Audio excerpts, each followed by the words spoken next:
Hello everyone, welcome to the channel. এবং আজকে আমরা কথা বলবো এশিয়ান কাপে আমাদের অপোনেন্টদের নিয়ে। আগামীকাল থেকে এশিয়ান কাপ স্টার্ট হতে চলেছে এবং এই মোমেন্টে আমাদের অপোনেন্ট সম্পর্কে আমাদের একটা বেসিক আইডিয়া থাকা খুব প্রয়োজন, যাতে আমরা কি এক্সপেক্ট করছি বা কী এক্সপেকটেশন নিয়ে আমরা ম্যাচ দেখতে বসবো, বা আমাদের কতটা কি চান্স রয়েছে কোন টিমের এগেন্সে, তার সম্পর্কে একটা আইডিয়া আমাদের থাকে। তো ফার্স্টেই চলে আসছি অস্ট্রেলিয়া টিমটাকে নিয়ে, এবং without even a doubt Australia হচ্ছে আমাদের এই গ্রুপের সবথেকে টাফ অপোনেন্ট। এবং এই টিমটা মানে এবছর এশিয়ান কাপে যদি টাইটেল কন্টেন্টার হিসেবে টপ 5টা টিমকে রাখা হয়, তার মধ্যে ডেফিনেটলি অস্ট্রেলিয়া থাকবেই থাকবে। এবার অস্ট্রেলিয়া সম্পর্কে আমাদের সবার একটা কম বেশি বেসিক আইডিয়া রয়েছে, বিকজ লাস্ট ওয়ার্ল্ড কাপে আমরা অস্ট্রেলিয়াকে খেলতে দেখেছি এবং ভালো পারফরমেন্স দিয়েছিল।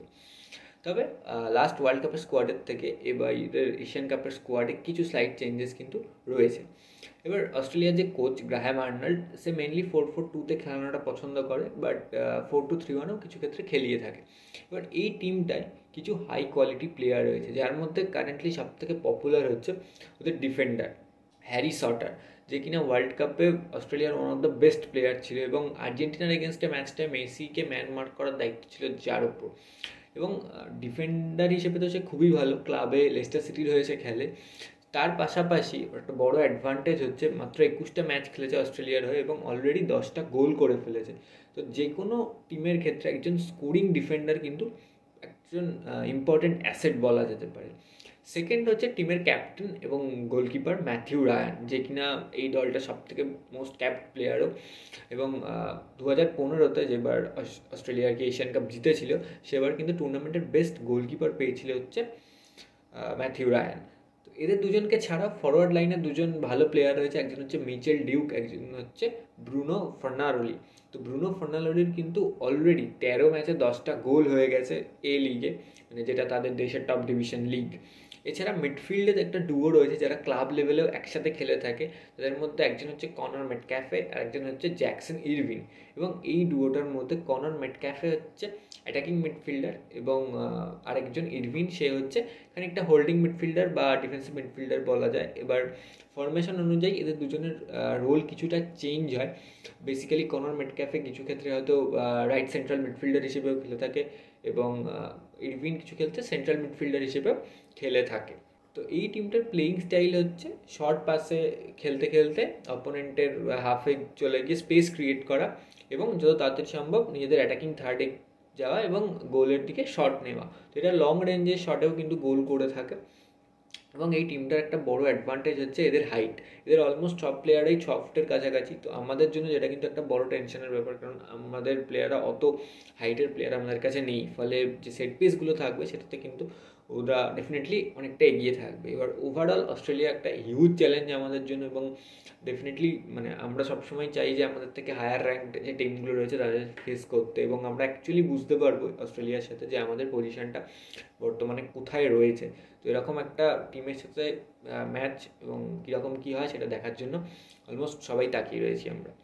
এরপর আসছি সেকেন্ড অপোনেন্ট আমাদের উজবেকিস্তানকে নিয়ে। তো অ্যাকচুয়ালি কী হয়েছে, অস্ট্রেলিয়ার ম্যাচটা বিশাল হাইপড রয়েছে যে অস্ট্রেলিয়া সব থেকে টাফ টিম, আর সিরিয়া হচ্ছে মানে আমাদের গ্রুপে সব থেকে কম টাফ টিম, আর উজবেকিস্তান হচ্ছে মাঝামাঝি মানে ওই আর কি টিম। বাট না, অ্যাকচুয়ালি কিন্তু অস্ট্রেলিয়ার ম্যাচটার থেকে কোনোভাবে এই ম্যাচটা কিন্তু কম টাফ হবে না।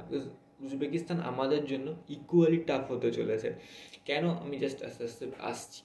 তো ফার্স্ট উজবেকিস্তানের যদি কোচের ব্যাপারে আসি, কোচের কিন্তু হিউজ এক্সপিরিয়েন্স রয়েছে, কারণ সে অলরেডি 2টো এশিয়ান কাপ খেলিয়েছে এবং 2টো ডিফারেন্ট টিমকে নিয়ে খেলিয়েছে।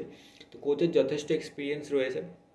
এবং এই যে টিমটা আমরা যেটা জেনারেলি বলে থাকি, যে আমি অস্ট্রেলিয়ার ক্ষেত্রেও বলছিলাম যে আমরা হায়ার র্যাঙ্ক টিমের সাথে যত খেলতে চাইবো, তো এই টিমটা কিন্তু লাস্ট 5 মাসের মধ্যে হায়ার র্যাঙ্ক টিমদের সাথে খেলেছে, এবং শুধু খেলেছে না, খুব ভালো পারফরমেন্স তারা দিয়েছে। তো ইউএসের সাথে সে 3-0 হেরেছে, এবং তবে 90 মিনিট অবধি তারা কিন্তু 1-0 হারছিল, এবং তার মধ্যে যে ফাইটটা তারা দিয়েছে সেটা খুব ভালো ফাইট দিয়েছে। এবং তারপরে মেক্সিকো আর ইরান, এরকম দুটো টাফ টিমের সাথে, এবং যারা কিনা র্যাঙ্কিংয়ের দিকে অনেকটা ওপরে, এরকম দুটো টিমের সাথে একটার সাথে মেক্সিকোর সাথে 3-3 ড্র এবং ইরানের সাথে 2-2 ড্র করেছে, এবং যার মধ্যে ইরানের সাথে ড্রটা তারা পুরোপুরি একটা কামব্যাক করে ড্র করেছে। ফার্স্ট হাফে তারা 2-0 হারছিল, সেখান থেকে সেকেন্ড হাফে 2-2 জেতা, বিশাল ব্যাপার।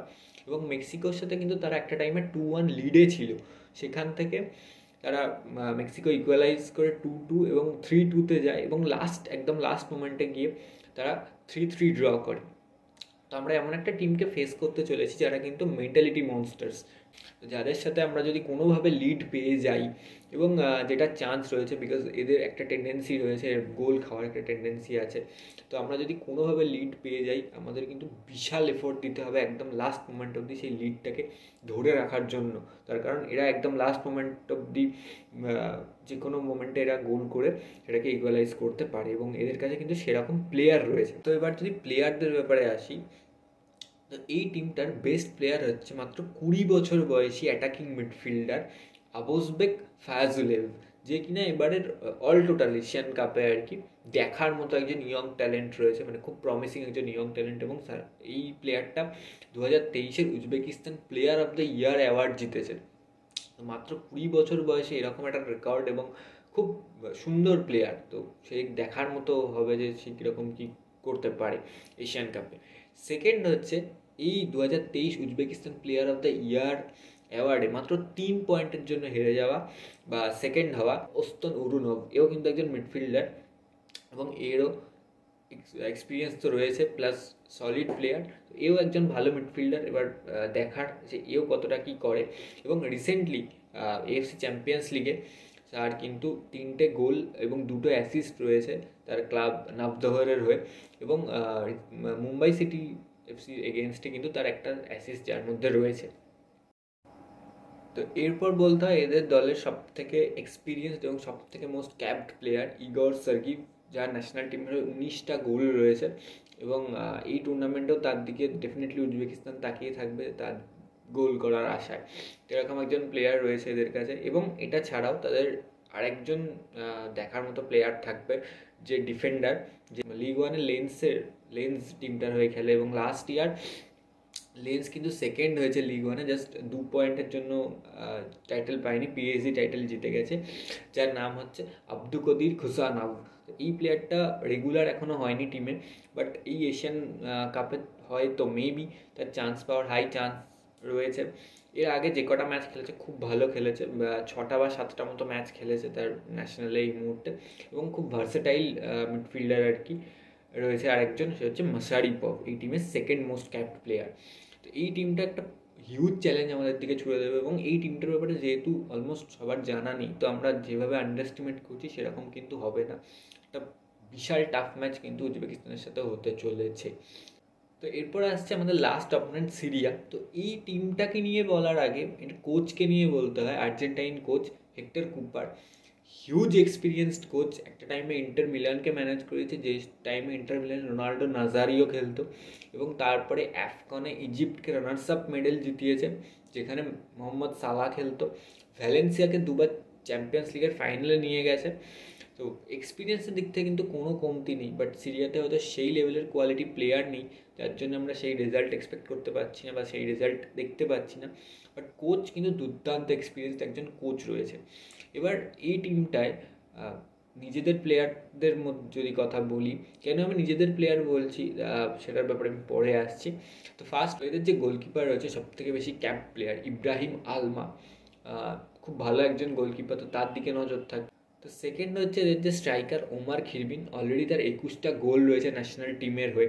তো এই দুজন প্লেয়ার হচ্ছে এদের টিমের প্লেয়ার যারা বহুদিন ধরে খেলে আসছে, বা রিসেন্টলি এশিয়া কাপের আগে 4জন বাইরের প্লেয়ারকে এনেছে, মানে যাদের ডুয়েল ন্যাশনালিটি রয়েছে, যার মধ্যে 3জন হচ্ছে আর্জেন্টিনার প্লেয়ার, একজন হচ্ছে জলিল এলিয়াস মিডফিল্ডার, আর একজন মিডফিল্ডার হচ্ছে ইজেকুয়েল হ্যাম, আরেকজন হচ্ছে লেফট উইঙ্গার, এও আর্জেন্টিনার ইব্রাহিম হেজার, আরেকজন হচ্ছে স্ট্রাইকার যে হচ্ছে পাবলো সাবাগ। এবং পাবলো সাবাগ আর ইব্রাহিম হেজারের অলরেডি একটা করে গোল রয়েছে তাদের লাস্ট ফ্রেন্ডলি মালয়েশিয়ার এগেনস্টে।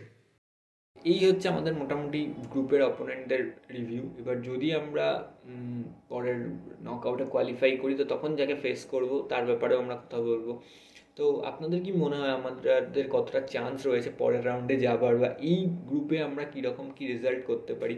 এবং প্র্যাকটিক্যালি বলতে গেলে সিরিয়ার সাথে আমাদের একটা ভালো রেজাল্টের চান্স রয়েছে, তো সেটা কি পসিবল, বা বাকি দুটো টিম তারা হিউজ টাফ অপোনেন্ট, বাট তাদের সাথে আমাদের কীরকম কী রেজাল্ট হতে পারে তো আপনারা কমেন্টে জানাতে পারেন। এবং আরেকটা কথা, টিমটাকে সাপোর্ট করুন, বিকজ যেটা ওভারঅল দেখে মানে মনে হয় না যে আমাদের কী পারফরমেন্স কতটা কী হবে, সেটা একটা গেস করা যায়। এবং সেটা সত্ত্বেও বলবো টিমটাকে সাপোর্ট করুন। এবং বাকি মিডিয়া বলুন, তাদের কোনো রকম কোনো হাইপ এখনও অবধি নেই। জাস্ট আগামীকাল থেকে টুর্নামেন্ট শুরু হচ্ছে এবং তারপরের দিন আমাদের এশিয়ান কাপে ম্যাচ রয়েছে, বাট লিটারেলি কোনো হাইপ এখন অবধি দেখতে পাচ্ছি না। কেন এটা আমি জানি না, যেটা কিনা আমাদের কাছে এশিয়ান কাপের একটা বিরাট ভ্যালু রয়েছে। সো অ্যাটলিস্ট এই রেসপন্সিবিলিটিটা আমাদের অ্যাজ আ ফুটবল ফ্যান হওয়া উচিত, যে আমাদের নিজেদের টিম খেলছে, তো দেখার, সাপোর্ট করুন, দ্যাটস ইট।